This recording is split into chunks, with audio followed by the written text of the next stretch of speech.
Ẹ kú dédé wòyí o, gbogbo ẹ̀yin olólùgbọ́ wa, olólùfẹ́ wa lọ́kùnrin lóbìnrin lọ́mọdé àti lágbà tí ẹ bá ń gbọ́ wa láti iléeṣẹ́ Samfatis FM náà ni a ti ń kàn sí yín.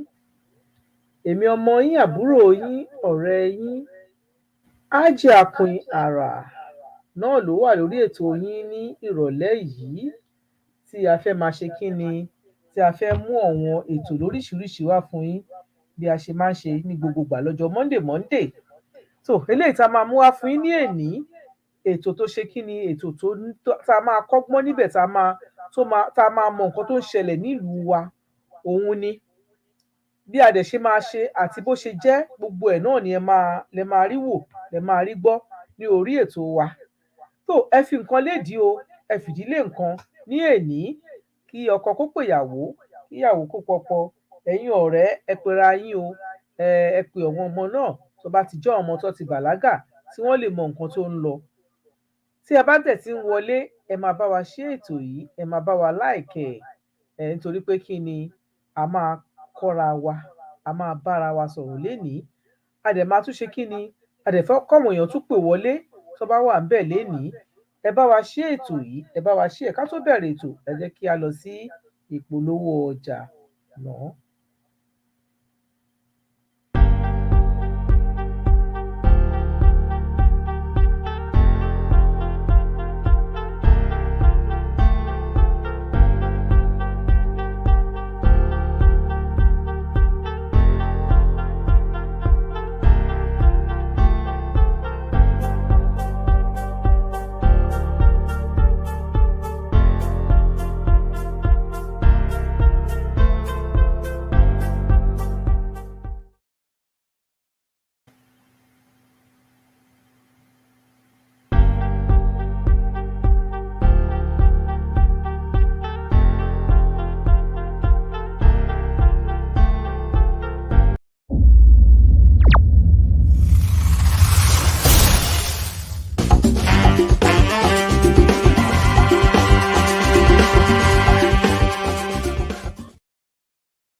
Ọlọ́run, a dúpẹ́ ní ọwọ́ Ọlọ́run wípé ọ̀sẹ̀ tó kọjá a wá sí orí ètò wa yìí, a ṣe kí ni, a sọ̀rọ̀, a tún wá padà lénìí náà, a fira wa ṣàwátì, a gbúrò aburú síra wa, a dúpẹ́ lọ́dọ̀ Ọlọ́run.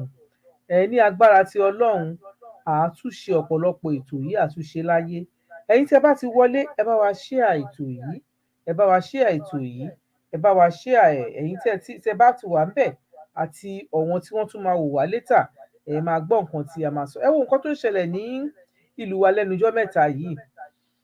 Kí Ọlọ́run kó ṣàánú wa ni pẹ̀lú nǹkan tó ń ṣẹlẹ̀ káàkiri. Ọ̀rọ̀ epo yìí náà ni, wọ́n á ní kò sí epo, wọ́n á ní kò sí epo, wọ́n yọ subsidy kúrò lórí epo. Ẹ wá jẹ́ kí a gbọ́ nǹkan tí brother wa yìí tó sọ láti bẹ̀rẹ̀ dóòpin, kí ẹ gbọ́ dáadáa. Ṣé subsidy tí wọ́n yọ kúrò nínú epo yìí, ṣé ìwúlò fún mẹ̀kúnnù ni, àbí ìwúlò fún àwọn olówó, àbí wọ́n tiẹ̀ fẹ́ fi jẹ wá níyà ni, àbí a tiẹ̀ máa rí nǹkan kan lórí ẹ̀? Gbogbo ẹ̀ lẹ máa gbọ́ lórí ètò wa lénìí. Bí iṣu ṣe kú, bí ọ̀bẹ ṣe kí ni, bó ṣe la iṣu ọ̀hún, gbogbo ẹ̀ lẹ máa gbọ́ lórí ètò wa, nítorí pé a fẹ́ yànnàná ọ̀rọ̀ subsidy tí wọ́n yọ lórí epo wa yìí. Ó yá, ẹ jẹ́ ká gbọ́ nǹkan tí brother wa yìí tó sọ.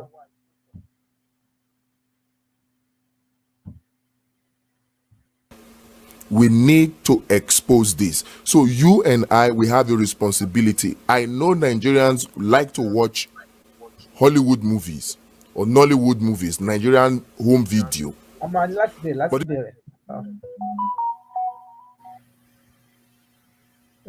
Kí ló ń ṣẹlẹ̀?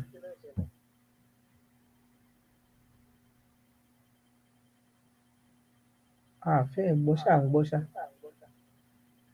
Ẹ jọ̀ọ́, ṣé ń gbọ́ nínú ilé ńbẹ̀? Tẹ́ bá gbọ́, ẹ jẹ́ ká mọ̀. Ẹ tẹ́ bá ti join wa, ẹ jẹ́ ká mọ̀ tẹ́ bá ń gbọ́. A gbọ́ láti studio ń bíbá.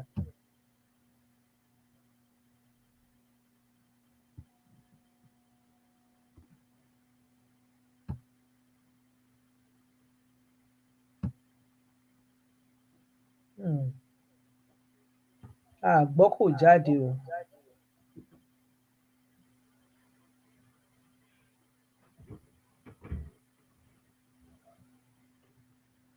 ẹnjìníà wa tẹ bá wà ń bẹ wá rescue wa o torí pé ó dàbí pé fídíò yóò jáde. Of this Kò yẹ direct kó rí sales, bẹ́ẹ̀. direct purchase. We need to expose this. We cannot just continue like this. We can't keep quiet and allow these people to continue to push Nigerians more and more into poverty. We need to expose this. So you and I, we have a responsibility. I know Nigerians like to watch Hollywood movies or Nollywood movies, Nigerian home video. But this is not the time for it. If we allow these things that are happening concerning the fuel subsidy removal, if we allow them to continue, very soon you won't have money to watch home video. You won't have money to buy data, to watch comedy skit. You won't have money to buy subscription, DSTV, data to watch Premier League or Champions League. You won't. So don't think it doesn't concern you. Leave their politics for them. No. That is what brought us to this mess that we are in. That's right. And if we're going to get ourselves out of it, all of us have to pay attention to what is happening concerning this fuel subsidy thing. A lot of lies have been told to us by NNPC for the past 8 years under Buhari. A lot of lies, particularly since the beginning of this direct sales, direct purchase arrangement of the NNPC. A lot of lies. Let me tell you very quickly. And Labour must know this, because considering that the meeting between Labour and the federal government ended in a deadlock last night, it is imperative that this information be put out to also help Labour, because I see that Labour has maybe 50-60% correct information about what is actually going on about this so-called fuel subsidy. I call it so-called because from the revelations that I will give later on today, you will see that there is really no fuel subsidy. And this is serious. There is no fuel subsidy. We have been lied to these past 8 years under Buhari. Under the guise of direct sales, direct purchase, they have been making payments to their cronies in the name of subsidies and plunging and throwing Nigeria and Nigerians into sufferings and poverty. No fuel subsidy. And I'll prove it to you now. It's simple. What do you know about the direct sales, direct purchase arrangement of the NNPC? If you don't know much about it, I will expose it in another video because it's a big topic in itself, and that is where the confusion comes in. Two things that stand out very quickly that I need to put out that will help Labour, because they say they have rescheduled their negotiation meeting. We need to put this out. Number one, NNPC has not paid a single dime as subsidy to any oil marketer. Quote me on this. For the past 8 years under Buhari, NNPC has not paid a single dime of subsidy money to any oil marketer. So all the trillions that they claim they are paying that are budgeted for, those monies must be returned and people must go to jail. Those monies must be returned and people must go to jail because documents that we have obtained show that there is no money paid for subsidy by NNPC under the ṣé ti gbọ́ báyìí tó sọ pé wọ́n ní subsidy wọ́n ní fún ọdún mẹ́jọ wọn ò san owó subsidy kankan. Irọ́ burúkú, irọ́ funfun ni. Ṣé ẹ rí ìyà tí wọ́n fi jẹ wá níbi tó yẹ pé ní ìlú the president was the minister of petrol. President Buhari ni minister of petrol for 8 years. wọ́n ní wọn ò san subsidy kankan, wọ́n dẹ̀ ń gbówó sókè, wọ́n ń gbé owó epo sókè, wọ́n ní wọ́n ń san subsidy, wọn ò san any subsidy kankan. Òun lẹ gbọ́ lẹ́nu àwọn ẹni tó analyse ẹ̀ yẹn, lẹ́nu brother àwọn tó ń bá wa sọ̀rọ̀ yìí. Ẹ jẹ́ kó máa bá wa lọ. Ṣé ẹ rí nǹkan tí wọ́n ti ṣe fún wa? Nǹkan tí wọ́n ti ṣe fún wa ní ìlú yẹn, àní kò sí àní-àní, àfi ká pín bí epo ṣe wọ́n tó subsidy yìí tí wọ́n ń sọ yìí bó ṣe wọ́n tó yìí, tó yẹ pé àwa south là ń jìyẹ, mo sure pé tó bá dé north kò ní rí bẹ́ẹ̀ yẹn. Ẹ jọ̀ọ́ ń bo lọ tiẹ̀ ń lọ gan pàápàá. Àwa là ń ṣe káràkátà tá à ń káàkiri, tá à ń lọ síbì kan. Ọ̀wọ́n mẹ̀kúnnù báyìí nìyà ń jẹ. Ẹ wá wo bí àwọn èèyàn bó ṣe ń táràrà. Ibi mọ́tò tó ń wọ̀ tẹ́lẹ̀tẹ́lẹ̀ tó máa wọ̀ ní nǹkan bí 1,000 times 3 ní ìsó ti di 3,000. Owó òṣìṣẹ́ ò dẹ̀ kù, minimum wage ò dẹ̀ ju 30,000 lọ. Ẹ jọ̀ọ́ gbà tí wọ́n bá wọ mọ́tò 3,000, àlọ àbọ̀, that's 6,000 a day, 6 times 30. Ẹ mọ̀ ìwòye tó jẹ́. Wọ́n dẹ̀ ń fún àwọn èèyàn ní 30,000. Ẹlòmíì ń gbà less than that. Ẹ wá ní kó má jalè, ẹ ní kó má ṣe nǹkan kan, kí ló ṣe fẹ́ gbélé ayé wọn?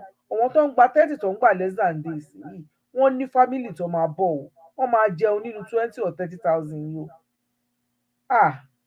Àfi kí ìjọba tó ṣẹ̀ṣẹ̀ débẹ̀ kó ṣàánú àwọn ọmọ Nàìjíríà, ṣùgbọ́n àwa sẹ̀ lílọ ló ń kẹ́yìn bọ̀ìbọ̀ì, torí bọ̀ìbọ̀ì lọmọ Yorùbá. Bẹ́ẹ̀ ni, ó jẹ́ kán ní ká ṣòwò wa lọ́tọ̀, ká mọyì òòrè tá a jẹ ní. Àìjẹ́ bẹ́ẹ̀, àwọn ará bí ìbá yìí, nígbà tó bá tún di tí bàbá wa Tinubu tó ṣọdún 4 àbọ̀dún 8 ló tún fẹ́ ṣe, tó tún bọ́ sọ́wọ́ Fúlàní adaràn. Ṣé a wáyé ìyà ni? Ṣé wọ́n ní kọ́mọ Yorùbá má nísinmi ni? Ṣé wọ́n ní ká má ní fọkànbalẹ̀ ni? Kí ló dé ta la ṣẹ̀ tí ò dáríjì wá? Ẹ máa gbọ́ nǹkan tí brọ́dà mi ń sọ lọ. DSDP, direct sale, direct purchase arrangement for the past 8 years. Not a single dime. Number 2, the landing cost of refined petrol into Nigeria, direct at place, based on the DSDP arrangement. Landing at Bonny in Rivers, or landing at Apapa in Lagos. Those are the 2 ports of discharge. The landing cost of fuel is the same as the free on board cost of NNPC, which is the cost of NNPC putting the crude into the oil vessel of the refinery. Now that landing cost, which is the free on board cost, is equal to the production cost of NNPC, and which if we want to take the higher limit is $30 per barrel. $30 per barrel. Now $30 is the upper end of the cost of production. Some countries have $4 per barrel production. Some have $5 per barrel production, cost of production. Some have $10 per barrel cost of production. But let's admit that, okay, in Nigeria's case, it is different, and our cost of production is higher, and we put it at $30 per barrel. That's the cost of extracting oil from the ground. $30 per barrel. One barrel can refine 170 liters of refined petroleum product. One barrel. So that means that if you divide $30 by 170, your cost of production comes to about 18 cents. 18 cents per liter. Right. 18 cents per liter. That's the cost of production. And that cost of production is directly the landing cost based on the direct sale, direct purchase arrangement with the refineries. With the refineries, what they call consortium is actually an arrangement with the refineries. Now, that is glaring. So no money has been paid. for subsidy for the past 8 years. Categorically, I'm making this statement, and I am beginning the process of working with CSO, civil society organizations. We need to hold some people accountable. If the government will not hold them accountable, we will hold them accountable. We will sue people. Monies that have been paid under the false pretense of subsidy must be returned. We will make sure they are returned compulsorily, and people must go to jail for defrauding a whole nation and plunging Nigerians into poverty. They must go to jail. Another thing that stands out is the seeming ignorance of our media and our so-called oil and gas experts. The seeming ignorance. They come out and they tell you that government can no longer afford to pay for subsidy. Yet they are experts. They are experts who understand the details, the fine details of the direct sale, direct purchase arrangement of the NNPC. So if they really do, then it means that they are either complicit or they are extremely dumb. It's one of those two things. I'm talking about our so-called oil and gas experts now and our so-called media. Because when you see all of the business programs on all of the TV channels, Arise, TVC, NTA, all of them, when they talk and they make categorical statements about the fact that, oh, subsidy needs to go. And they say government can no longer afford subsidy, meaning that they claim to know what the DSDP arrangement is and who government is paying our subsidy money to. They claim to know. So the media must now come out and tell us these trillions of naira that NNPC claims it is paying on subsidy, which companies are they paying them to? Because from the details, the documents that we have obtained, NNPC does not pay a single dime. Shingbai, not a dime, not 1 cent, not $1, does not pay $1 to anybody as subsidy payment. Another thing that also comes out from our findings is the fact that no oil marketer, I repeat, no oil marketer, whether independent marketer, whether major marketer, no oil marketer needs to source for forex, needs to source for dollar to bring in crude based on the direct sale, direct purchase arrangement of the NNPC. None. So all this talk about subsidy putting pressure on the naira and causing it to devalue, it's a lie. It's a big lie. Now there are 15 because nǹkan tí wọ́n ń sọ tí I understand ni pé tí wọ́n bá fi subsidy sórí petrol wípé tó bá yọ subsidy kúrò, wípé náírà ńkọ́, wípé I appreciate. Nǹkan tí brother wa yìí sọ fún wa ni pé kò sí nǹkan tó jẹ́ ọ̀rọ̀ ló ń pa. He hasn't got anything to the depreciation of naira or anything. Wọ́n kàn fẹ́ fìyà jẹ àwọn mẹ̀kúnnù ni. Kò ní ìdí kí wọ́n ṣe kí ni, kò sí subsidy kankan níbi kankan láti bẹ̀rẹ̀ tẹ́lẹ̀tẹ́lẹ̀. So wọ́n wá ń yọ subsidy kúrò bẹ́ẹ̀ ní ìsinyìí. Èmi ò mọ bó ṣe yọ subsidy kúrò. Nǹkan tí ò sí ń bẹ̀ tẹ́lẹ̀tẹ́lẹ̀ tẹ wá lọ yọ kúrò, tẹ wá nítorí ẹ̀ lè po ṣe wọ́n. Àfikọ́ náà má fìyà jẹ wá nílùú yẹn o. Ìyà ni àwọn ìjọba wa ni wọ́n fi ń jẹ wá. Òun la ṣe ń sọ fún gbogbo ọmọ Yorùbá. Gbogbo ẹ̀yin tẹ́ ń wá tẹ́ ń wá ìtúsílẹ̀, tẹ́ ń wá freedom láti yà sí ilẹ̀ Yorùbá, wípé ká sọ wípé no going back ní Yorùbá nation pẹ̀lú nǹkan tí wọ́n ń ṣe yìí. Ẹ tún wo ọgbọ́n tó tún gbé jáde. Ẹ wo nǹkan tí wọ́n tún gbé jáde. Ẹ máa bá wa lọ, ẹ máa bá wa bọ̀, ẹni tó bá ba lọ ló máa kú. Ẹ ṣé. Companies, refineries, NNPC calls them consortium. They posted their list. It was NNPC that posted their list themselves. Shell is among them. Exxon, BP, British Petroleum is among them, and 15 others working in cahoots with companies in Nigeria. I'm telling you now, those refineries, those 15 companies, must now come and tell us how much NNPC paid to them, because we're going to drag all of them before a court. They must come and tell us how much NNPC paid to them as subsidy in dollar, Yeah. and what services they rendered. And then we will now compare it to the agreement, the documents that show that NNPC has not paid a single dime. How can people be this wicked? If Tinubu, They are actually very wicked. Kí ló dé? Kí ló dé? Ẹ̀yin ọ̀jọ̀gbọ́n tẹ́ bá sọ pé ẹ̀ ń rule ní ìsìn ẹ̀yin òṣèlú, ẹ má tún jẹ́ ọ̀jẹ̀lú mọ́.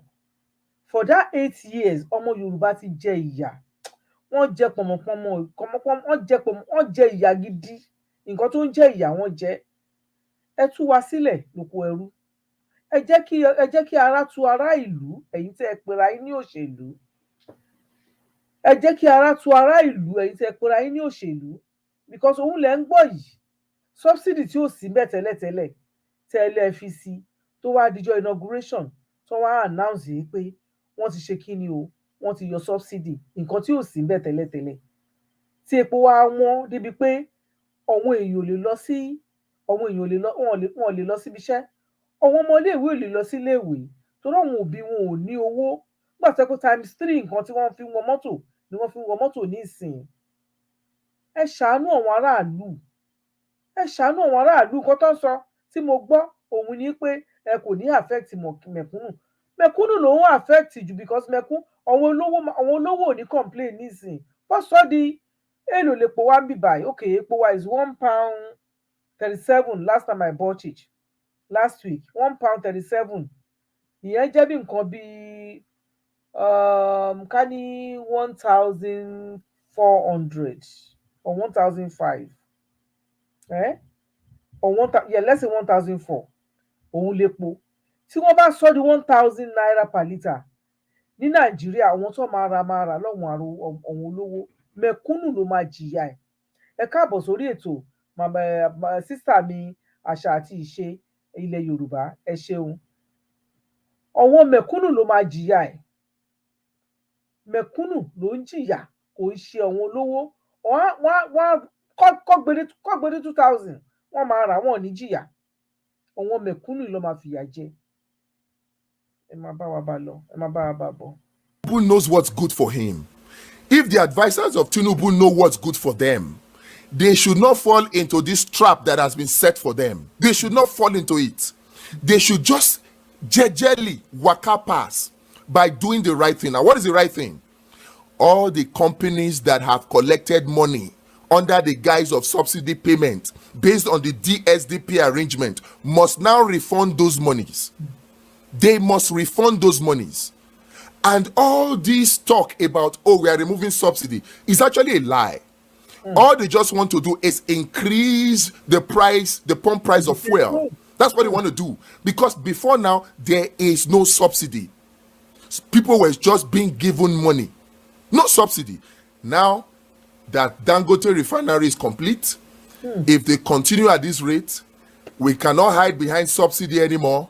They now want to collect the money from Nigerians directly by increasing the pump price of fuel. That way, Dangote refineries and their shareholders will now maximize profit. So the same people will now are just planning to change how they collect the money from Nigerians. Nigerians, we cannot keep quiet. No. If we keep quiet, we do so at our own risk. That's right. Don't think that it's only transportation. It is not. Sọ̀rọ̀ sókè. Ayé sọ̀rọ̀ sókè láti wà láti bí ọdún bíi méjì mẹ́ta. And we need to sọ̀rọ̀ sókè. Tó bá ṣe kẹ́ ẹ ṣe rálì, ẹ ṣe rálì. Òun lẹ gbọ́ yẹn, kò sí subsidy kankan. Kò sí subsidy. Tẹ́lẹ̀tẹ́lẹ̀ wọ́n wá ní wọ́n yọ subsidy. Nǹkan tó ṣe sọ pé wọ́n yọ subsidy ni pé they want to increase the price of the fuel. Tó bá ti increase ẹ̀, Dangote nísìnyí máa bẹ̀rẹ̀ tiẹ̀. So kò ní jẹ́ pé bóyá lórí £1 and something naira tó ń ṣe tẹ́lẹ̀tẹ́lẹ̀ yẹn, wọ́n á bẹ̀rẹ̀ tiẹ̀ á wá dúró lórí bóyá bíi 400 500 so that àwọn tó ní shares níbẹ̀ shares wọn á lè ṣe kí ni á lè gbèrú tó bá ti jẹ́ because tó bá yẹ pé ní nǹkan bíi let's say 200 naira ní petrol nísìn ṣe mọ̀ yìí pé orí ẹ̀ náà ni wọ́n máa gbé shares wọn lé but tí ó bá ti ṣe tí petrol bá ti wọ́n tó lọ sókè shares wọn náà máa lọ sókè ṣó ti yé yín nǹkan tí wọ́n ń try láti ṣe nìyẹn nǹkan tó fi máa ń sọ nìyẹn ẹnìkan ló sọ níjọ́ kan bàbá ọkọ mi kan ló sọ ó ní the rope between the poor and the rich has been cut. So the poor cannot climb up and the rich, they are up there. The rope between the poor and the rich has been cut at the middle. Okùn tó so ọ̀wọ́n ẹni tí ò ní owó, ọ̀wọ́n mẹ̀kúnnù, okùn tó so wọ́n pọ̀ pẹ̀lú olówó, wọ́n ti gé láàrin. Téèyàn bá jókòó nǹkan kí ló máa ṣẹlẹ̀? Tó bá jókòó tó okùn máa lọ sílẹ̀, ọ̀wọ́n tálíkà wọ́n wà ńbẹ̀ ni they cannot climb up. Àwọn olówó ti wà lókè ńbẹ̀, wọ́n máa dúró sókè. Nǹkan tó ń ṣẹlẹ̀ lórí ọ̀rọ̀ subsidy nìyẹn. Subsidy yẹn kò sí subsidy tẹ́lẹ̀tẹ́lẹ̀. Now because of the Dangote refinery, which is the biggest refinery in the whole world now, the refinery that government cannot do, they said a single person did it. Dangote.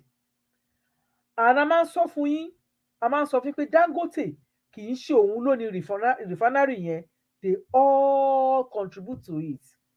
The Fulanis, the Kabars, let me say the Kabars, because there are some Igbo, Yoruba people in there as well. So they all contribute to it, the Kabars. Àwọn Fúlàní nìkan kọ́ ni Kabars, Yorùbá wà náà Kabars, Igbo wà náà Kabars, àwọn afẹ́ ajẹmáfẹ́ ayó, àwọn ọ̀ka èèyàn. Àwọn ni wọ́n ń pọ̀, àwọn tó wà lókè yẹn tó yẹ pé wọ́n ṣàfẹ́ dì mú ṣàfẹ́ di Nàìjíríà yẹn mú kọ́ṣà ṣe kí ni kọ́ṣà fún pínpín kọ́ máa fún mu bí ọsàn kọ́ dẹ̀ máa return ẹ̀ sọ́hun fáwọn òyìnbó ṣé báwọn òyìnbó ló fún wọn níṣẹ́ àwọn ló ní kọ́ máa ṣe àwọn ni aninilára aláàgbòmìnira láti 1960 ọmọ 1960 something 63 níyà yìí kò tí ì lè rí o ó sì ń wọ́ ni o àwọn tó gba freedom tó gba independence lẹ́yìn tiwa wọ́n ti free ara wọn wọ́n ti wà okay ṣùgbọ́n àwa aláàgbà òmìnira a sì wà nínú ìnira àfi kí Ọlọ́run ẹlẹ́dàá kó yọ ọmọ Yorùbá lóko ẹrú ọmọ Yorùbá ló dẹ̀ wà lóko ẹrú ọmọ Yorùbá ló wà ní ìgbèkùn ọmọ Yorùbá ni masberry àmórí ẹ bàbá mi ó ṣe ọmọ Yorùbá ló wà ní ìgbèkùn torí bẹ́ẹ̀ ẹ jẹ́ ká ṣọ́ ẹ jẹ́ ká ṣe kí ni ẹ má ẹ ká dákẹ́ ẹ má ẹ ká kú ẹnu ẹ jẹ́ ká sọ̀rọ̀ sókè ó yá ẹ bá tẹ̀síwájú. I don't think that it will only increase the cost of transportation and the cost of food and that's it. No, everything will change. And the worst of it is that people will lose their jobs and more people will be thrown into extreme poverty. Maybe it's just 133 million now. Maybe we're soon going to say 150 million because of this. Right now, people are already suffering. And that is why it behoves on people like you watching and people like me to do the needful if we have interest in saving the average Nigerians. I tell you the truth, you cannot just watch this video and walk up past. If you're still watching, by the way, I congratulate you because it shows that you have an interest. Yes. Of course, it's either you have an interest in getting information that will free this country, or you have an interest in hearing what I will say so you can use it against me. It's one of those two. And whichever it is, I am ready. But I am saying now to those who are watching it because of the interest they have in the Nigerians that are suffering, share this video so that other Nigerians can see it. They need this information. and then invite them. I'm going to do a live stream where I will break down everything later today. It's a sacrifice for me. My Be schedule is tight, expecting but it. I am going to do whatever I can to make sure that I do that live stream later today to expose the fraud, this fraud that is called subsidy, and what their true intention is, talking about removing subsidy. We're going to do it because Nigerians need to know. And I'm not particularly happy. Ṣé ti gbọ́? The removing this the fuel subsidy is what is a fraud. Subsidy tí wọ́n ní wọ́n remove yẹn is actually a fraud. And this man has said it all. It's a fraud. A ti sọ fún yín, mo ṣàlàyé lẹ́ẹ̀kan yẹn kí owó wọn lè gbé sókè òun lọ sọ pé wọ́n remove ẹ̀. There is nothing they remove. Nǹkan tó bá wà ń bẹ̀ òun rèé tí n bá sọ pé mo fi sim sínú fóònù yìí nísìn. Yeah? Mi mọ̀ bóyá ẹ̀ ń rí. Ok, mo fi sim sínú fóònù yìí. Yeah? Mo fi sim sí láti bíbà mo fi sí. Tí n bá fẹ́ yọ pé màá yọ fóònù yìí ò ní ṣiṣẹ́ mọ́. But ṣebí tí n bá fi sim sínú fóònù, tí n bá fi sim yẹn sínú fóònù ni mo fẹ́ yọ.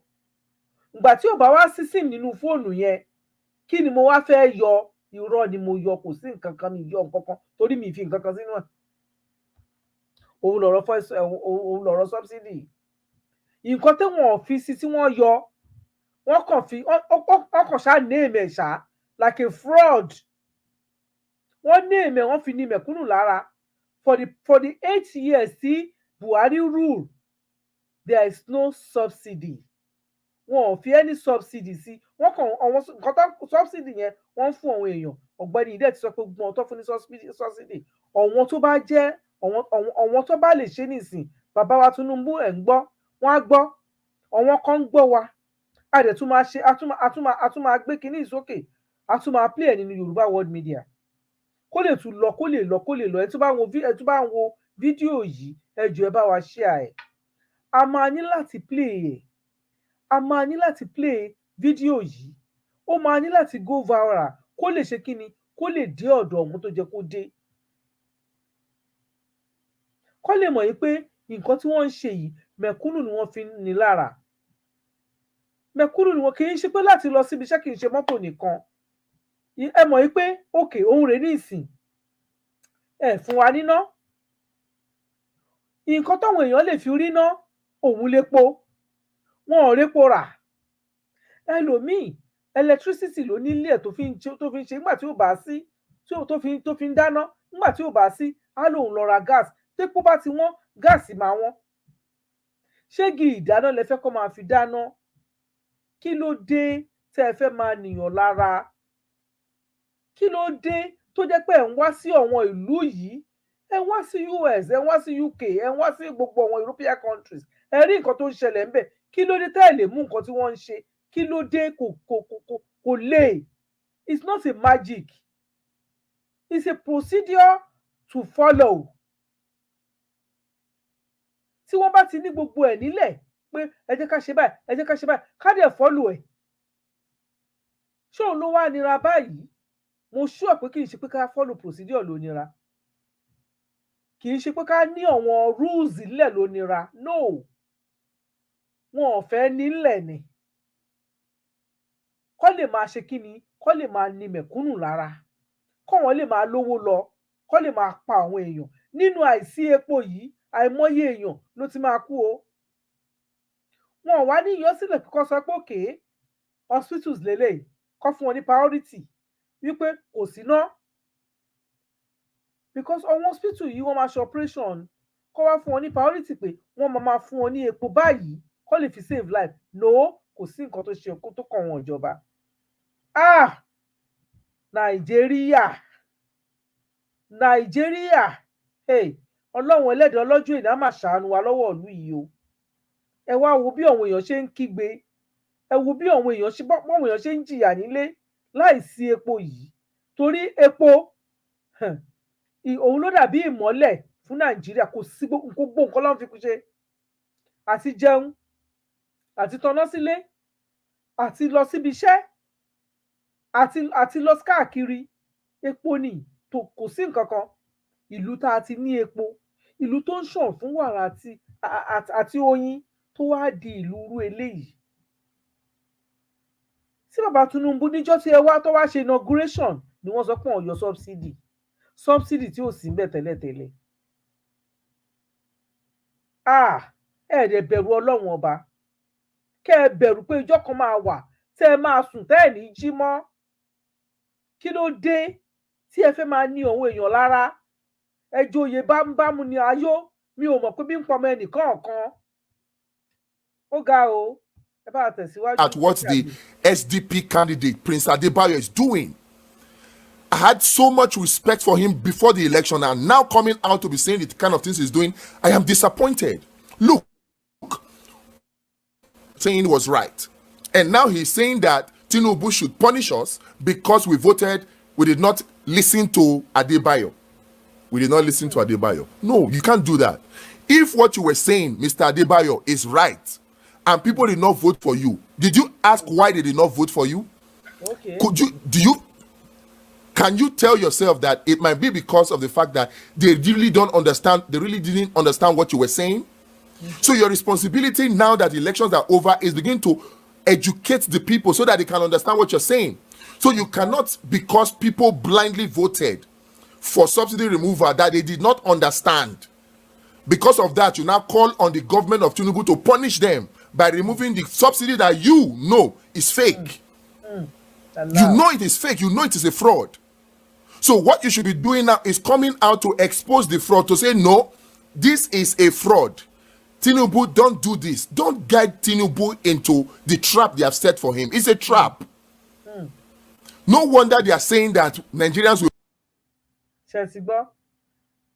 Because this has been on ground before. That Tinubu bá ti wọlé kó yọ subsidy. Subsidy tí ò sí ńbẹ̀ tẹ́lẹ̀tẹ́lẹ̀. And there's a man they call Adebayo. Òun ló wá sọ wípé ló dúró sórí ẹ̀ pé kí wọ́n yọ subsidy yẹn, because ó dà pé òun náà ó ṣe kí ni, ó fẹ́ gbapò ààrẹ. Wọn ò dẹ̀ vote fún. Ó wá sọ wípé ó tún wá sọ lẹ́yìn yìí pé tí wọ́n bá, nítorí wọn ìyà tó yẹ kó máa jẹ nìyẹn. Ṣé bí wọ́n rí òun nílẹ̀ tẹ́lẹ̀tẹ́lẹ̀, wọn ò vote fún un. Tinubu tó vote fún yẹn, òun ló ń fìyà jẹ wọ́n yẹn. Ṣé nítorí pé wọn ò vote fún un tọ́lọ́run ò ní o débẹ̀ nísìn? Àfi kó wá ti ẹni tó máa fìyà jẹ wá lẹ́yìn, kó wá ní nǹkan tó ṣe dáa. Ọlọ́run gan-an á bínú sí ẹ. Adébáyọ̀ tí wọ́n sọ yẹn. Ọlọ́run á bínú sí ẹ tó bá yẹ pé bẹ́ẹ̀ ló ṣe rí. Because èmi ò mọ nǹkan tó dé tí ẹ máa lẹ́yọ nǹkan tí ò sí. Nǹkan tó bá wà ńbẹ̀ téèyàn fi síbì kan ló ń yọ. Nǹkan tí ò sí ńbẹ̀ kí lẹ ṣe fẹ́ yọ nítorí pé kẹ́ lè ṣe awúrúju. Ọlọ́run lá dáa fún yín o. Tẹ́ ẹ bá jáwọ́ lórí kí ẹ máa ní àwọn mẹ̀kúnnù lára, Ọlọ́run á ní yín lára. Owó kọ́ ni gbogbo nǹkan.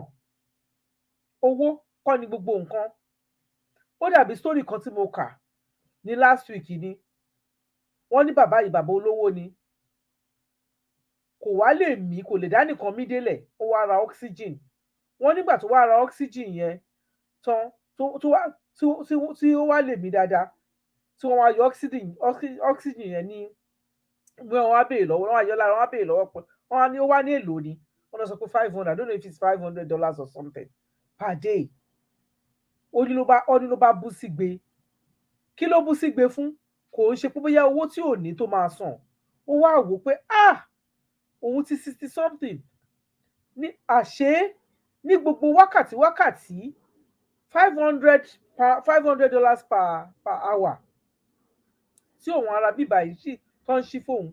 Ní gbogbo wákàtí tó fi pé 60 something years, òun mí délẹ̀, òun mí sókè, òun ò sọ máa san kọ́bọ̀. Tóun bá ṣí iye tóun ti ju Elédùmarè jóun lè san gbèsè tán báyìí, nǹkan tó ń sunkún fún nìyẹn. Olówó ni o.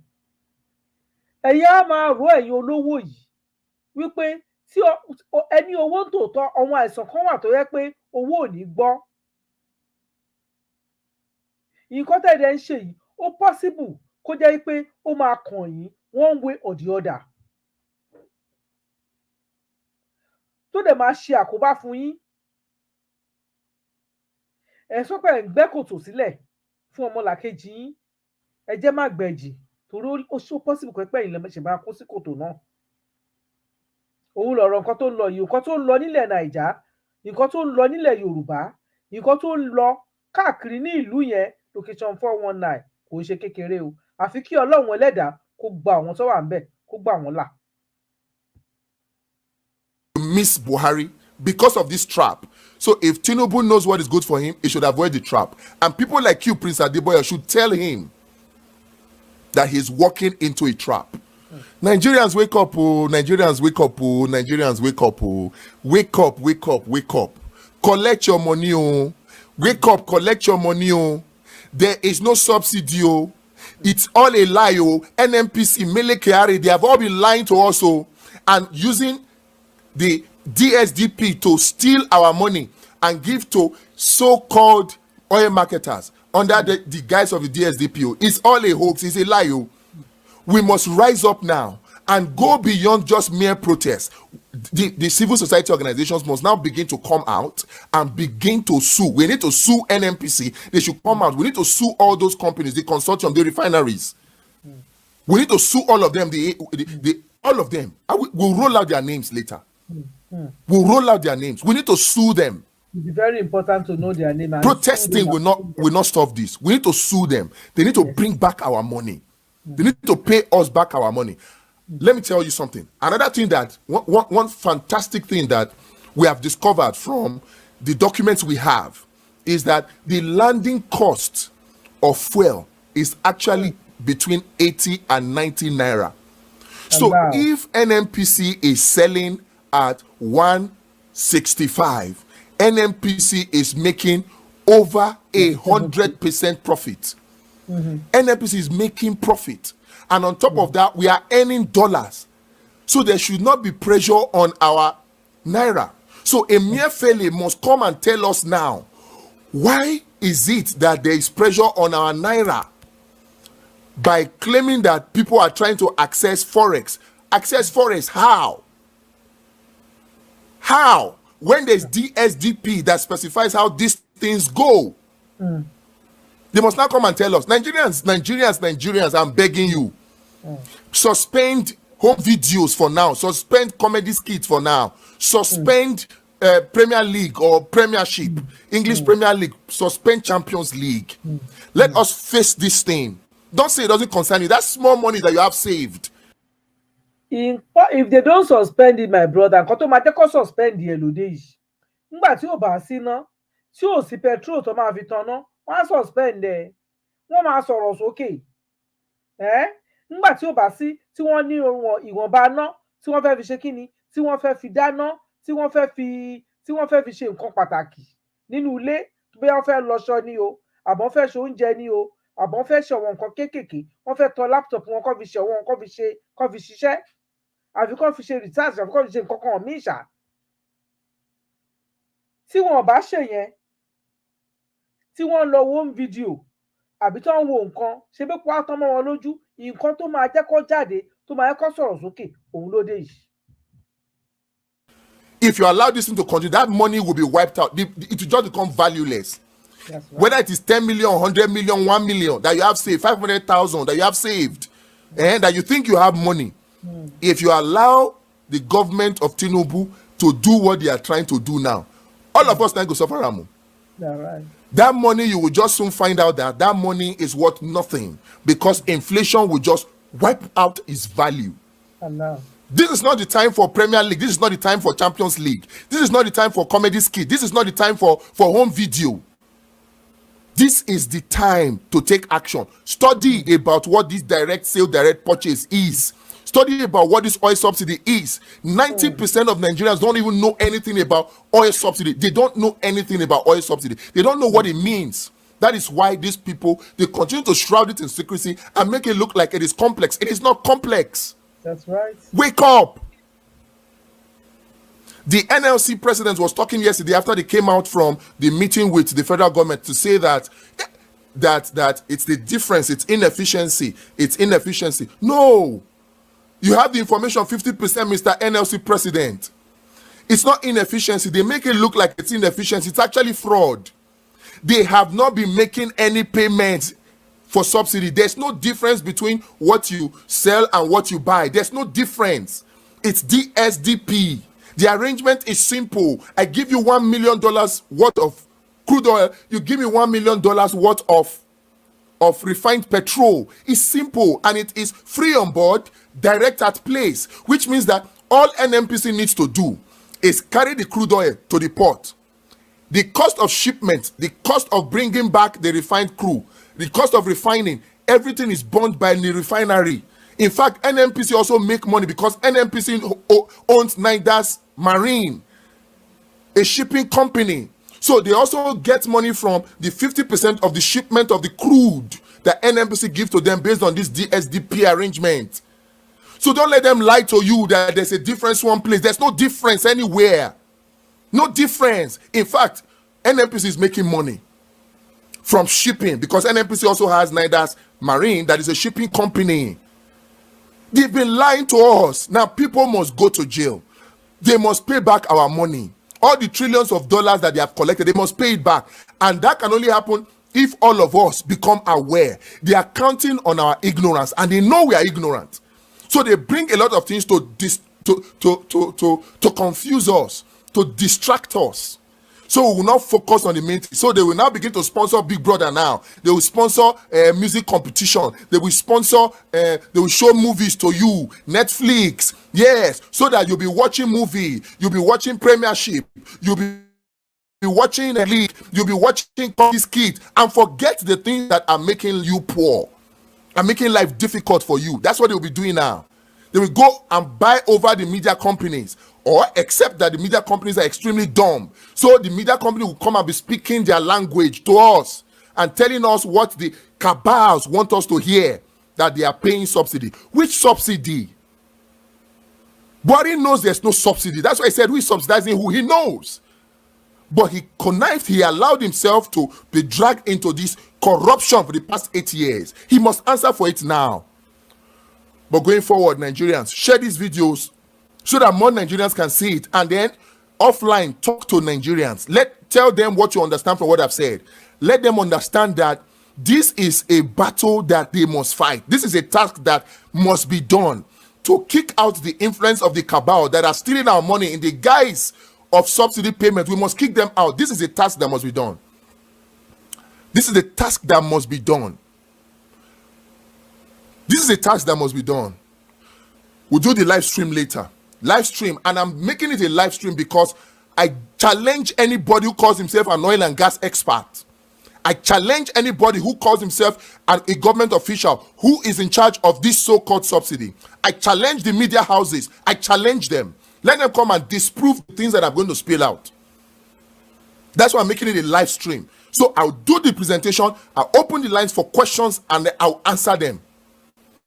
And then if you're an oil and gas expert and you have information and you know that what I'm saying is true, also join in. Let us dispel this. The media cannot be trusted to release this information. If they did, we will not be in this mess for so long. It is we that have to do it. So I'm calling on every Nigerian that is knowledgeable about this oil subsidy thing, that know that it is a fraud. They should come online later today by 6, 5, 6, 7. And then we'll do a live stream. I'll expose the fraud, this fraud that they call fuel subsidy. The price of fuel should not be more than, if you say you are subsidizing, then it should be less than 18 naira per liter.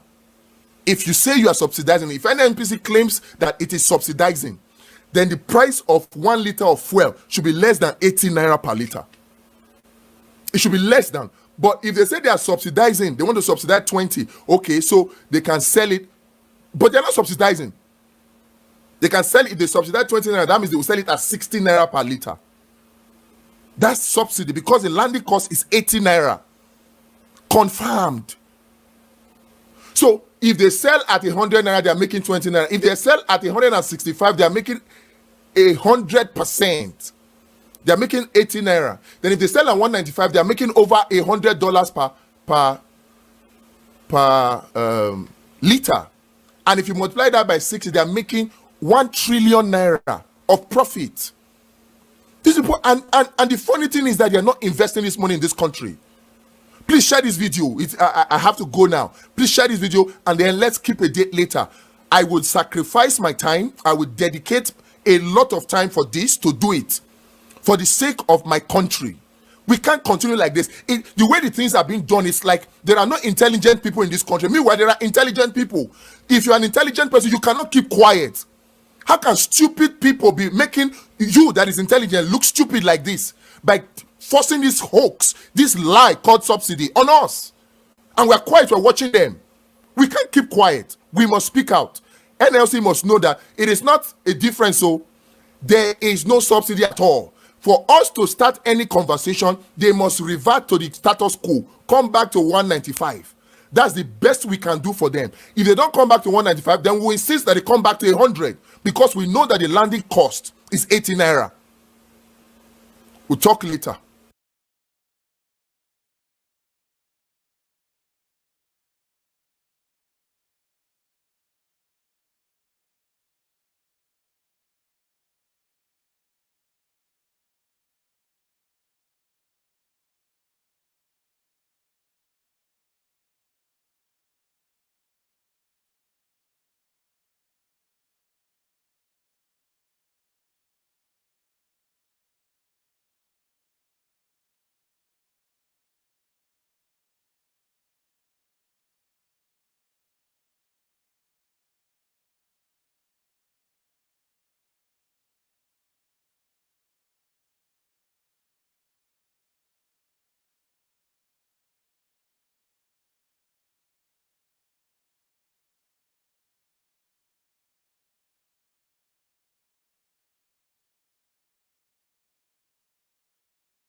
a ti sọ̀rọ̀ títí tí wọ́n lè gbọ́ mi, ẹ má bínú, ẹ ṣé mo dúpẹ́, ẹ ṣé.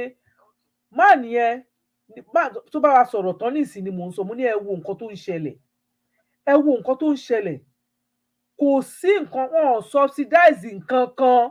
Mo ní a máa wá ọkùnrin yìí tì, a máa pọ́kùnrin yìí, a máa wọ́kùnrin yìí rí ní Yorùbá World Media, a máa gbé wá kó tún wàá bá wa yànnàná àwọn nǹkan tí ó dí ọmọ Yorùbá lójú. Torí bí ìgbà ṣe pé wọ́n ń sọ̀rọ̀ subsidy, èmi gan, I don't know anything about subsidy nígbà tí mi ò sí ní Nàìjíríà, but ó wá yé mi dáadáa. People, but thank you very much, Ṣẹ́gun. Yes, I admitted myself nígbà tí mo dìde. Ó wá yé mi dáadáa, ó yé mi dáadáa wípé kí ni, wípé nígbà tí ọkùnrin tó ṣàlàyé fún wa àtọwọn nǹkan tá tún ti wò, àtọwọn question, because if you don't ask, you don't know. You have to ask questions. You have to know what you are doing. Ọ̀wọ́n ará bí ìbàyí wọ́n rò pé ọpọlọ everybody ti kú ni. Wọ́n hùwà bẹ́ẹ̀ ni pé ọpọlọ èèyàn ti kú. Nǹkan tí mò ń sọ, mo ní wọ́n wá ṣe kí ni, wọ́n ti ṣe mọ̀ pé tí wọ́n bá fi ebi pààyàn, tí wọ́n bá fi ebi pààyàn, tí wọ́n fìyà jẹ̀yàn, ọpọlọ máa kú. Nǹkan tó ń ṣe àwọn èèyàn wa nìyẹn. Wọ́n ní kẹ́ má dákẹ́, ẹ má kùnù, ẹ jáde kọjá rálì, ẹ máa sọ̀rọ̀. Gbogbo wa ní sọ̀rọ̀sọ̀rọ̀, àgàgà ọmọ Yorùbá. ẹ jáde kẹ́ sọ̀rọ̀ síta lórí program, ẹ pè wọlé, let your voice be heard, ẹ sọ̀rọ̀ síta wípé nǹkan báyìí báyìí báyìí báyìí ni, kò jẹ́ kó rí bẹ́ẹ̀, ó ṣe jẹ́ kó rí leléyìí. Bẹ́ẹ̀ ni Nàìjíríà tó ti rà, ó ti rà, ó ti rà, kò sí oríṣiríṣi bí wọ́n ṣe ń ṣe nǹkan tó ń ṣe fún wa kò ń ṣe kékeré.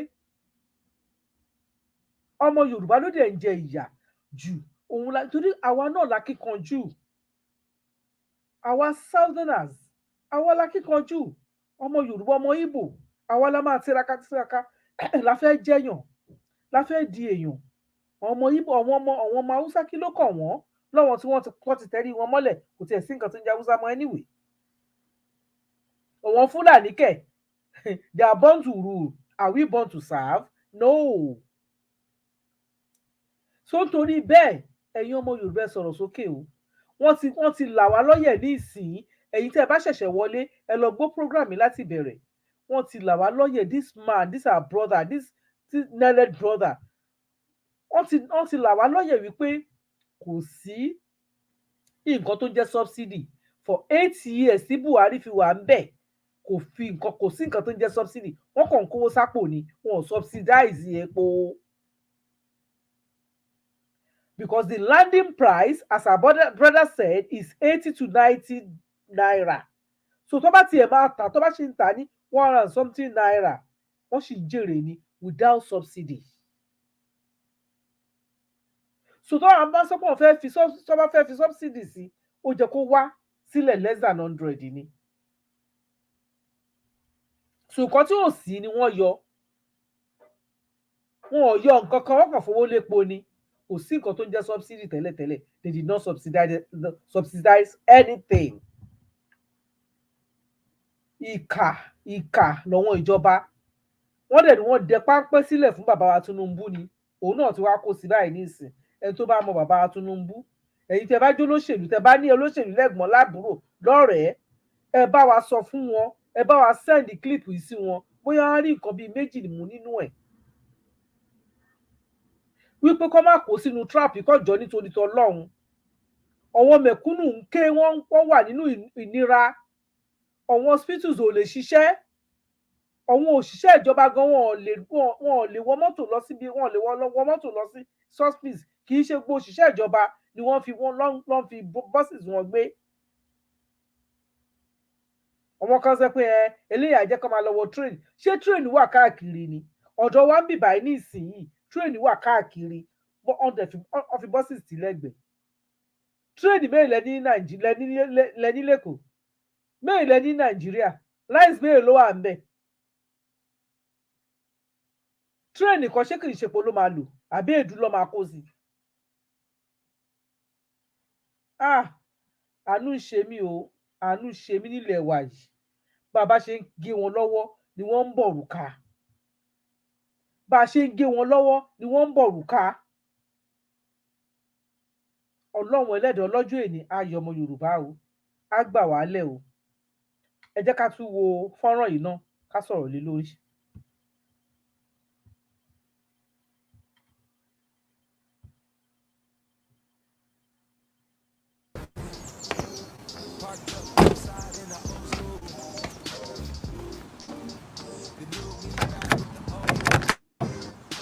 Ó gba ìrẹ́kọ́rọ̀ ìsinmi mọ́tò. Kọ́rọ̀ wà ní mọ́tò. Ó wo àpò ẹ̀kú sí fóònù. Kí ló fẹ́ ṣe báyìí? Hey Siri. Okay. Display van controls. Displaying van controls.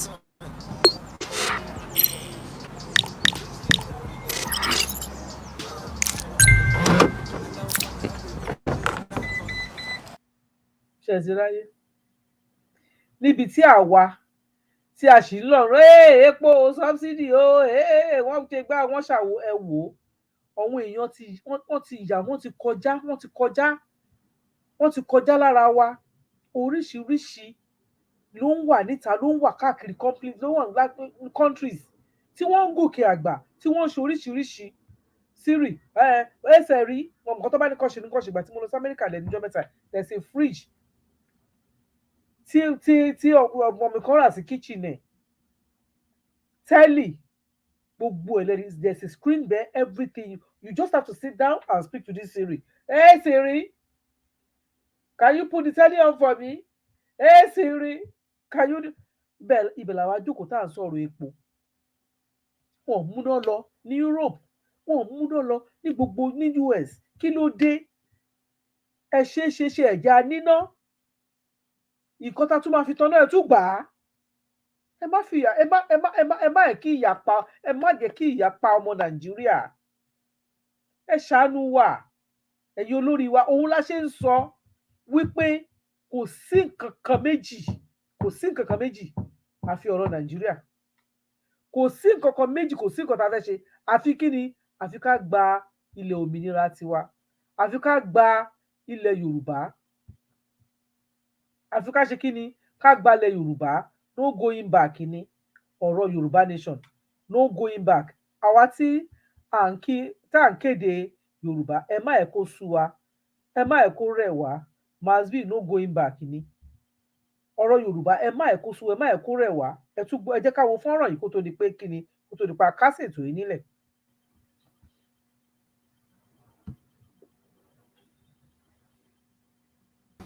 And you are going to pay your money. Mind you. See, I saw that be ti bá yín. Tẹ́ yẹ káwọn mi máa sọ èdè yín. Tẹ́ ẹ sọ wẹ́wẹ́wẹ́wẹ́wẹ́wẹ́wẹ́ ṣe ń gbọ́ àwọn yín bí ẹ fọ́n kọ́. Ẹ gbọ́ láti bẹ̀rẹ̀. Louis, Yeah. our own children, they can't speak Yoruba, they can't speak Igbo. For you to teach them, there's a screen at Tobiko. Indians don't come. In Canada here. In Canada. Indians. No, not. Indians. Don't come on Yoruba. Bring your kids for them to learn how to speak your language. Yoruba or Igbo. Yoruba or Igbo. Indians the one come on. They have the class. And you are going to pay your money. Mind you. See, I saw that be ti bá yín. Tẹ́ yẹ káwọn yín máa sọ èdè yín. Tẹ́ ẹ sọ wẹ́wẹ́wẹ́wẹ́wẹ́wẹ́ ṣe ń gbọ́ àwọn Indians foreigners ló ń kọ́ àwọn ọmọ yín lédè yín either Yoruba or Igbo. Foreigners Indians ló ń kọ́ wọn lédè ní tàbí báyìí. Are we not the deep shit? We are. When our own children. We are in actually deep shit. Nígbà tí ọ̀wọ́n Indian tó yẹ pé wọ́n ní ọ̀wọ́n Indian ní Canada ọ̀wọ́n ni wọ́n ń kọ́ àwọn ọmọ ní Yorùbá language. Bring your children. There's Yoruba teacher here. So ọ̀wọ́n Indians ni wọ́n ń kọ́ àwọn ọmọ ní Yorùbá. Èdè táwa ò kà kún because ọ̀wọ́n Indians bí wọ́n ṣe colonize wọn tó wọn ò gba èdè lẹ́nu wọn ò fi èdè wọn sílẹ̀ bẹ́ẹ̀ náà lọ́wọ́ Chinese ṣùgbọ́n gbà tó colonize wa wọ́n gba èdè lọ́wọ́ wa ẹ wá wò èdè wa tí ò wúlò yẹn ọ̀wọ́n Indian ti lọ kọ́ Yorùbá wọ́n wá ń kọ́ àwọn ọmọ tiwa tá à fi fọ́nrán fọ́ntàn tá a fi bá sọ̀rọ̀ àwọn ọmọ wa ló wá ń kọ́ yẹn o tá à fi fọ́nrán fọ́ntàn tá a fi bá sọ̀rọ̀ yẹn ọmọ ló ń kọ́ yẹn o kí Ọlọ́run ẹlẹ́dàá ọlọ́jọ́ èní kó ṣàánú wa. Ẹ wò a máa mú ètò wá sí parí ṣùgbọ́n a máa fi bí 5 minutes sílẹ̀ fún ẹni tó bá fẹ́ pè wá wọlé láti dá sí ètò yìí ẹ pè wá wọlé 5 minutes ká fi kásẹ̀ ètò ẹ mọ̀ yìí pé ètò Samfati FM àkì máa ń pẹ́ ń tiwa 30 minutes to an hour we done tá a bá ti deliver nǹkan tó yẹ ká deliver ṣùgbọ́n ní agbára ti Ọlọ́run níjọ́ Wednesday ẹ pàdé wa ní Yorùbá World Media níbi tí a ti máa gbé ọ̀wọ́n bàbá wa pàtàkì kan wá láti wá bá wa sọ̀rọ̀ ó ṣe é ṣe ká ṣe níjọ́ Wednesday ká túbọ̀ síta níjọ́ Thursday tàbá get brother wa wọ́n wá níjọ́ Thursday àbíjọ́ Wednesday it might be a bit late àfẹ́gbọ́n brother wa ìwà kọ́ bá a yànnàná ẹni tó bá ní nọ́mbà wọn lọ́wọ́ ẹnìkan tẹ̀ sọ fún mi kó máa fún mi ní nọ́mbà wọn kó lè ṣe kíni ká lè bá wọn sọ̀rọ̀ kó wá sí Yorùbá World Media kó wá bá wa sọ̀rọ̀ ẹni tó bá fẹ́ pè wọlé nọ́mbà tí ẹ lè pè sí ló wà lórí screen yẹn nọ́mbà tí ẹ lè pè wá sí nìyẹn ló wà lórí screen tẹ́ bá fẹ́ bá wa dá sí ètò ṣe rí wípé ibi tá à ń lọ ok ẹ hold on o àti lóńdì púpọ̀ ẹ káalẹ́ màmá wa o. ẹ káalẹ́ mà o ṣé dáadáa lẹ́wà mà. alihamdulilayi dúpẹ́ lọ́dọ̀ ọlọ́run a kú èní. ẹ kú ètò. àwa rèé o ètò nìyẹn o. a kúkú dá lágbára lọ́wọ́ ọlọ́run. àmín ọlọ́run. ọlọ́run òní tó jáde àtiwá kí gbogbo ẹ̀yin tí ẹ darapọ̀ mọ́ wa o. ẹ ṣé gan ni o Yorùbá nation no going back gbogbo wa pátápátá la fojú rí gbogbo nǹkan tó ń ṣẹlẹ̀ báyìí sìn ìyẹn náà wàá fi mọ̀ wípé gbogbo àwọn tó ní ìkóṣíkò èpè kan kò lè dá ní tó rán ti bàjẹ́ ju pé kó lè dá. àwọn nǹkan kan wà tó jẹ́ pé èpè ò lè tún ṣe àdúrà ò dẹ̀ lè tún ṣe. níbi tá a bá ọ̀rọ̀ Nàìjíríà tá a bá dé àfi kó ní kálukú kó lọ ń lọ ẹ̀ òun ni epo lè ké bí epo tẹ́ ọ̀hún bí ènìyàn àwọn táwa.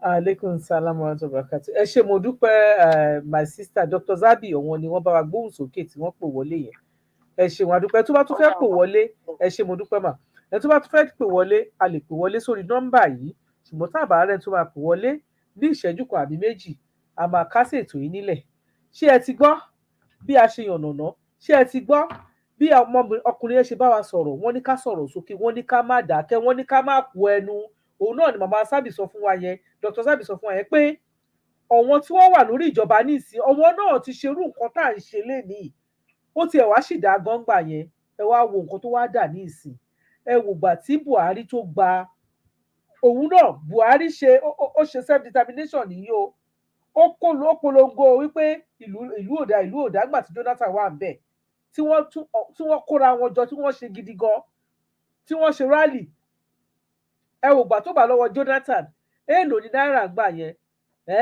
less than 300 naira times 3 kò tó gbé lẹ̀ for 8 years ẹ wo owó nígbà tí Jonathan máa lọ ẹ wo iye gbèsè tí Jonathan fi sílẹ̀ ẹ wo iye tí Buhari fi sílẹ̀ if you are not careful àsìkò Buhari ta ní kò dá yẹn kọ́lọ̀ máa ẹ̀ka máa tún máa sọ pé kí Buhari gan kó tún padà wá tá a bá careful báyìí torí wọ́n ti dé páńpẹ́ sílẹ̀ fún bàbá wa ìbá ṣe ń wò tó fi jẹ́ pé jọ inauguration ni wọ́n ṣe kíni ni wọ́n ní kí wọ́n yọ subsidy tí ó sì ń bẹ̀ nǹkan tó fi síbẹ̀ tó ní kọ́ yọ ṣé bí nǹkan tí wọ́n bá fún yàn nìyàn ń gbà padà lọ́wọ́ ẹ̀ nǹkan tó fún mi tó ní kí n mú wá ṣé mi níbi ẹ lè rè póhùn dà ṣùgbọ́n ta ló lẹ́nu àti béèrè gbogbo wa la lẹ́nu àti béèrè pé nǹkan tẹ́ ẹ̀ fún ẹ má gbà lọ́wọ́ wa brother wa tó ṣàlàyé fún wa láìsí subsidy ó ní 80-90 ní landing price epo 80-90 ní landing price tí ò bá sí subsidy ó jẹ́ kó wà bóyá bí nǹkan bíi 100 tí subsidy bá wà ó jẹ́ kó lọ́ọ́lẹ̀ ní ó jẹ́ bíi 70 naira. kò wá rí bẹ́ẹ̀ nìyẹn má bínú torí mo ṣe wọlé láti ibi iṣẹ́ mi mo ní láti jẹun o kọ́lọ́run kó wà pẹ̀lú wa ọlọ́run ò ní fi ebi pa wá àwa dẹ̀ nínú alómi bá a ṣe ń ṣètò náà la ṣe ń ṣe oúnjẹ nígbà tí má máa fi ṣètò tó ń já rẹ́dì kọ́lọ́run ẹlẹ́dàá kó má fìyà jẹ wá ni gbogbo ẹ̀yin tẹ́ wà ní ìlú wa lọ́hùn ẹ sọ̀rọ̀ sókè àsìkò sọ̀rọ̀ sókè láwà ẹ má dákẹ́ wọ́n ní tí wọ́n bá dákẹ́ tara àá bá a dákẹ́ ẹ sọ̀rọ̀ síta àìsọ̀rọ̀ síta ìbẹ̀rẹ̀ orí burúkú ni ìyà ló dẹ̀ ń kó báyàn ebi ló fi ń pààyàn ìṣẹ́ ló ń mú báyàn tẹ́ ẹ bá sọ̀rọ̀ síta wọ́n ní ẹ sọ ohun tó ṣe yín o kà tó mọ ògùn tó yẹ ká fi sí babalẹ́gbàá nìyẹn tẹ́ ẹ bá sọ ohun tó ṣe yín tẹ bá sọ ohun tó ṣe yín àwọn ọmọ ogun tó jẹ́ ká fi sí tẹ bá dákẹ́ tara yín á bá yín dákẹ́ ẹ jáde kẹ́ ẹ sọ̀rọ̀ sókè òní agbára tí Ọlọ́run níjọ́ Wednesday ẹ pàdé wa ní Yorùbá World Media níbi tá a ti máa gbé ọ̀wọ́n bàbá wa tí wọ́n tún máa bá yànnà náà wọn ọ̀rọ̀ tí wọ́n bá tún wá sọ̀rọ̀ ibi tí ọ̀rọ̀ àti mọ ibi tó ti ń bọ̀ ibi tá a dé ní ìsìn ibi tá a wà báyìí àti ibi tá a lọ lọ bàbá yìí máa bá wa sọ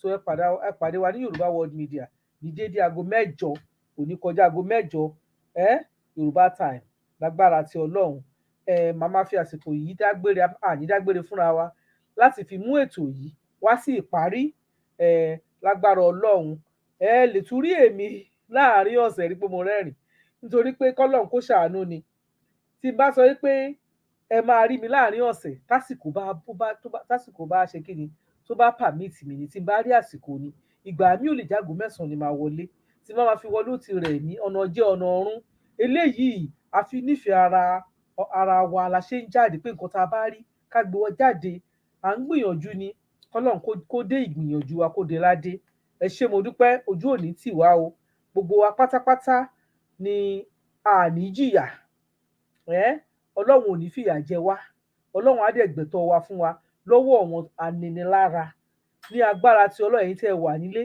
ayé ìyá mímí nù Ọlọ́run á bá mi ṣàánú yín o Ọlọ́run á dúró tì yín o àwa tá a wà lé òkèèrè àní gbúrò òkèèrè bànújẹ́ ọ̀yin tẹ́ ṣẹ̀ṣẹ̀ wọlé ẹ lọ bá wa wo fídíò wa yìí ẹ bá wa like ẹ bá wa subscribe sórí channel wa Samfatise FM ẹ mọ̀ yìí pé bóyá ẹ̀kan lọ́sẹ̀ àbẹ́ ẹ̀mejì lọ́sẹ̀ méjì lèmi máa ń jáde kì í ṣe gbogbo ìgbà ṣùgbọ́n bí tó bá ti pè mí èmi á jẹ́ àkúnrin àrà màá lọ síbẹ̀ ohun tó ní ké ọmọ alára ló ń dára ni ẹ ṣé mo dúpẹ́ ojú òní tì yín ó dàárọ̀ àáfẹ́ lè má play orin ìbílẹ̀ wa ṣùgbọ́n tó bá di ìjọ mi àmọ́ abáyín play ebi ń pa kíni ebi ń pa ṣége sí mi lára ó dàárọ̀ ká sùn re o.